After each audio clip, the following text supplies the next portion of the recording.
সাদা লজ্জাবতী একটা গাছ আনবেন, ওই গাছের শিকড়টা আপনি এনে আপনার কাছে রেখে দিবেন।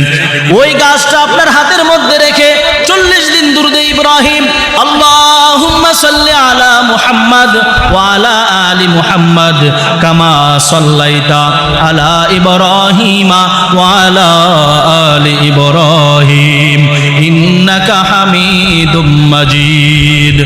আল্লাহুম্মা বারিক আলা মুহাম্মাদ ওয়া আলা আলি মুহাম্মাদ কামা বারাকতা আলা ইব্রাহিমা ওয়া আলা আলি ইব্রাহিম ইন্নাকা হামিদুম মাজিদ।